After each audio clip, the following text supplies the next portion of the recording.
Confusion over SB4 continues. Yesterday's hearing before a three-judge panel of the 5th U.S. Circuit Court of Appeals ended without a ruling, leaving the new law on hold for now. The Texas law would allow the state to arrest and deport people who enter the U.S. illegally. The Court of Appeals will decide whether the law is constitutional or not. Parts of the federal government could briefly shut down this weekend despite a bipartisan budget deal. The issue is time and whether the package can overcome hurdles by the end of tomorrow. It appears to have enough support to pass eventually. However, lawmakers who oppose the deal have ways to slow down the process. No change in interest rates yet, but they're still on the table. After the Fed wrapped up its latest two-day meeting by holding rates steady, officials signaled they're still aiming for 3 rate cuts this year.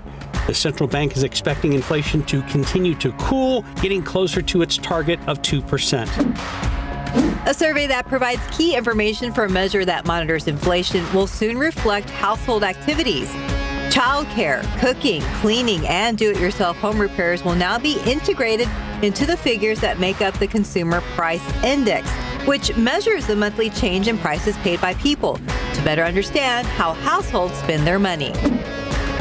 A bill that could lead to a ban on TikTok appears to be gaining momentum in the Senate a week after it was approved by the House. There appears to be growing support for some sort of action later this spring. Senators are now considering holding a public hearing on the TikTok bill. Congress returns from spring break April 8th. Life expectancy improved in 2022, according to a new CDC report. A 1.1-year increase in 2022 brought overall life expectancy at birth to 77.5 years. The increase comes after the number of deaths caused by COVID-19 dropped.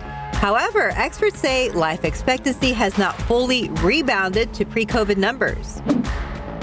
YouTube TV has a new feature. The app will launch new support for its multi-view, which allows users to watch up to 4 channels. For now, it's only available on iPhones and iPads. Multi-view will be available for Android users in the coming months. Households subscribing to video streaming services spend $61 a month on average for 4 services. That's according to Deloitte Insight's new digital media trends report. That's a $13 increase from last year's survey. And researchers also found that nearly half of those surveyed said they would cancel their favorite subscription if prices only went up by $5 a month. There was no big winner for last night's Powerball jackpot. The prize has now risen to an estimated $750 million for Saturday's drawing. And if you're planning to buy a ticket, you might want to grab a Mega Millions, too. That game's jackpot is even bigger, $977 million. And that drawing will be tomorrow night. And that is today's 9 at 9.